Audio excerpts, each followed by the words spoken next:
Hey, it's Mike. Thanks for tuning back in. Today is Tuesday. Normally I put out a video on Wednesday, but I am actually going to the Celtics game tomorrow. So, no video Wednesday this week. Probably back at it on Friday. I'm hoping to have a chance to stop by Don's Sports Card Shop tomorrow before I hit the train for Boston. We'll see. I'm not really sure what the possibility is yet.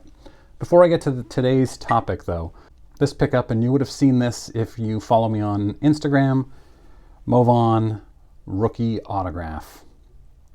Movon was one of my favorite Red Sox players as a kid. I think if I remember correctly, he won the batting title in 1995 and maybe the MVP that year too. I feel like he was, I don't remember the details. I just remember, I think Ivan Rodriguez was more deserving. It's been 27 years, so my memory is fading at best. Anyway, this is 91 Donruss. I have a couple of Movon rookie autographs. I didn't have the rated rookie Donruss one, so excited to add that to my collection for a few bucks. Today I wanted to talk about one of my favorite topics, and that is the Hall of Fame. And I think there are two debates here. One is a player worthy of the Hall of Fame? And two, will they get into the Hall of Fame? And these are two very different things to me. You can believe that a player is worthy. For instance, I don't think Jack Morris is the least bit worthy, but it was obvious he was going to get in. I think that Jack Morris got in based on a deeply flawed argument. A, his Game 7 of 91 World Series, I think. Awesome, unbelievable performance, but also the fact that he led Major Leagues in wins in the 1980s, which is the stupidest reason to get into the Hall of Fame. You have your peak in a 10-year period, and his just happened to coincide with an exact decade. Mark Grace had the most hits in the 1990s. Should Mark Grace be in the Hall of Fame? No, he should not. Jack Morris was a below-average pitcher.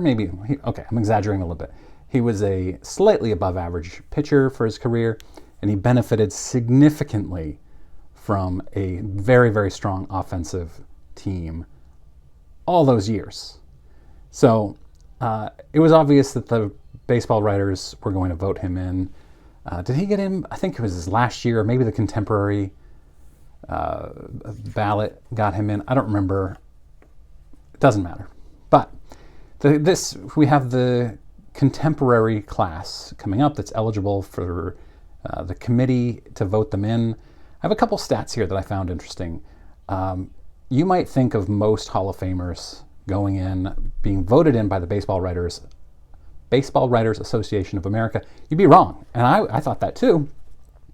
130 current Hall of Famers were voted in by the writers. 138 players have been voted in by various committees. And so that's only players. 72 managers, execs, and umpires have been voted in by committees as well. So that means only 38% of the Hall of Fame has gotten there through the Baseball Writers Association of America, which was a staggering percentage to me. I thought it was closer to like 70%, but it's 38. So this year, let's talk about each of these players a little bit. The first one, and all of these cards, because all of these guys are in my wheelhouse, I have all of these cards from my childhood collection, all from the mid-80s to, I guess, early 90s. So we're going to talk about each of them. First one is Albert Bell, and I have a lot of these in one-touches because when I first got back into collecting, I really liked the look of the one-touches, and I put these rookies in one-touches. So Albert Bell, also then known as Joey Bell for some reason that I've forgotten. I've got 3 of his rookies here. Not going to go into the Hall of Fame.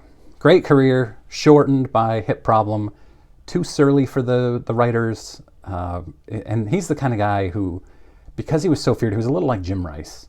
He, I think, could have gone into the Hall of Fame if he had been more outgoing and gregarious and well-liked by the writers. If you think about Kirby Puckett had a short career, but he was well-loved and he went into the Hall of Fame. Joey Bell, Albert Bell, will definitely not go into the Hall of Fame. Next guy is this guy, Barry Bonds, the greatest hitter of my lifetime. Steroids guy, obviously. And I say put them in. Put the steroids guys in. I don't know how you can just leave out an entire generation of players, the best players from that generation, because they were tainted by steroids. And you let some guys in that had some question marks, but not these guys, just because it was clear that they did steroids. They didn't do steroids on their own. It was almost encouraged by Major League Baseball. I would let Bonds in a heartbeat. He's one of the 5 greatest hitters of all time. Obviously benefited from steroids. There's no question. He wouldn't have hit 700 home runs without them. But he had 2 different careers. The first half of his career was a Hall of Fame career before he started doing steroids. The second half of the career set him up as one of the 5 greatest hitters of all time, and that was because of the steroids. But he should go into the Hall of Fame just because of what he did before the steroids. Talking about guys with 2 different careers, Roger Clemens. I hated Roger Clemens, still do. I mean, he's so hateable in every way possible. But he's also one of the greatest pitchers of all time. With or without steroids, there's no question. Tom Tango, a great writer, actually made the case that Roger Clemens has 2 different careers, kind of like Bonds. He has a career, the first half of his career was Pedro Martinez, basically, or maybe it was the second half of his career. Either way, first half of his career was Pedro Martinez, second half of his career was Sandy Koufax, or maybe, either way, you get my point. And it's accurate. He had 2 Hall of Fame careers in one single person career. Roger Clemens should be in, no matter how much I hate the guy. Fun little stat here. Dan Duquette, GM of the Red Sox in the early 90s, let Clemens go after Clemens had a great season. He didn't win very many games, but he had a 7.7 WAR in that season. Now, WAR didn't exist back then, we know that, but he had a killer season. He led the league in strikeouts, and Duquette said, Clemens is in the twilight of his career. Clemens went on to have like 10 more amazing seasons. He had, I think, 4 more Cy Youngs. He had like 8 seasons after that in the top 5 or 6 in Cy Young voting. Talk about malpractice by Dan Duquette. Wow. Just a staggering failure of general management. So then we've got the crime dog, Fred McGriff. I think, by the way, I don't think Clemens or Bonds goes in. I do think McGriff has a really good chance of going into the Hall. He had 493 career home runs. If he had 7 more, he would have been in originally back in the 1990s or whenever, I guess, early 2000s, 5 years after he retired. McGriff hit 493 home runs. He had 7 seasons in the top 10 in MVP voting. He was an on-base guy before on-base percentage was popular. For me, he's a little better than borderline Hall of Famer. He should be in the Hall of Fame, and I think this is the kind of guy that the contemporary committee will say, let's put him in to show, because they want to put people in. And I think McGriff is that guy that will get in. I hope. I think McGriff would be great. I wish I had, actually, all these cards I'm showing you, I want to have autographed. Next guy is Donnie Baseball.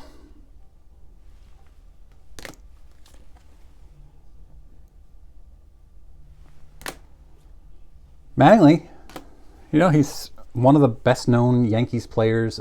He's definitely the best-known Yankee player of the 1980s. And he had a great career. Fell short because of injuries. Didn't make the playoffs, I think, until his last season or his last 2 seasons. Just the victim of injuries and a bad Yankees team. I don't think he gets in. And I don't think he should. I think he's one of those guys that I wouldn't be surprised if they let him in just because he's so popular. but I don't think they do. Next guy is a clear no to me. Rafael Palmeiro.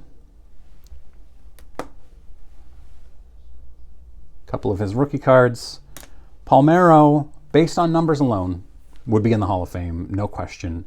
But that testimony in front of Congress really did him a lot of damage. I don't think he ever tested positive for steroids. I don't remember all the details. Why was he in front of Congress at that point? You can let me know in comments. Actually, in comments, let me know what you think about any of these guys. I'd love to hear your opinions.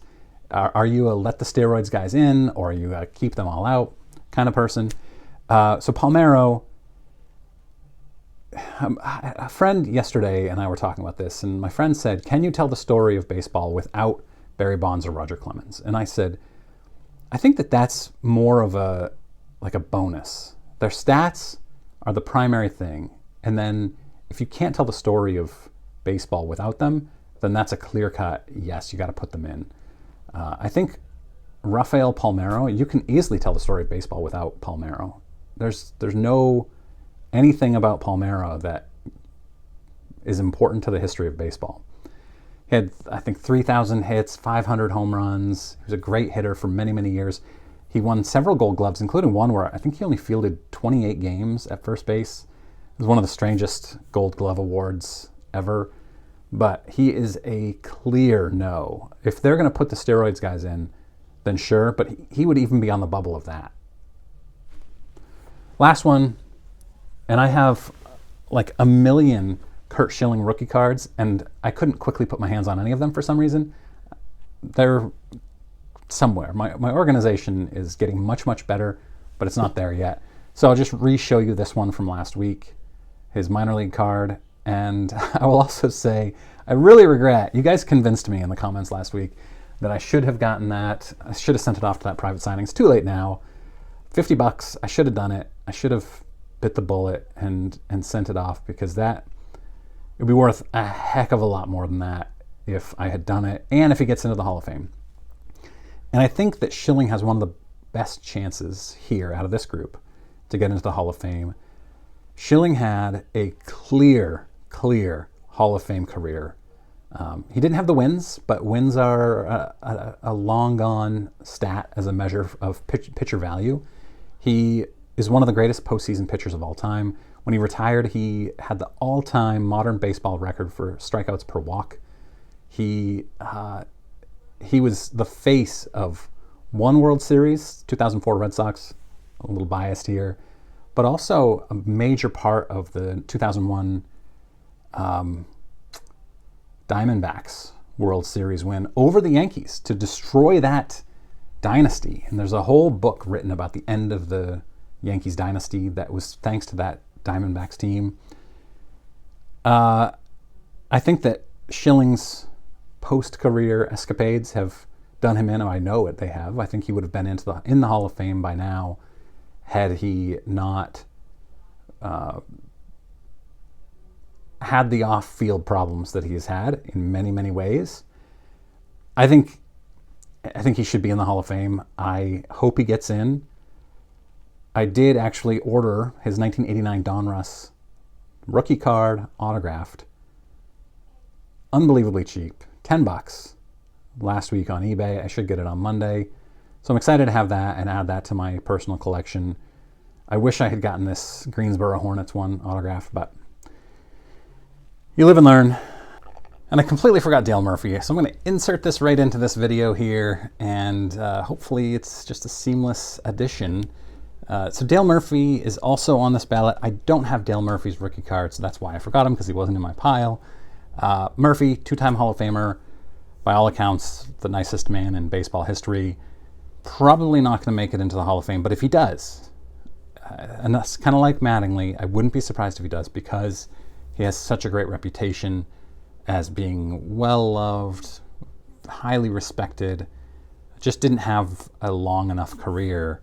I think these guys, Mattingly, Schilling, McGriff, and Murphy, really benefit from being on the same ballot as the steroid guys, because I think the contemporary ballot guys might want to make a statement to say, We're only putting in non-steroid guys. That wouldn't surprise me. So I'll be really interested to see how that goes. Yeah, so thanks very much for watching. If you're new here, please click that subscribe button. I appreciate it.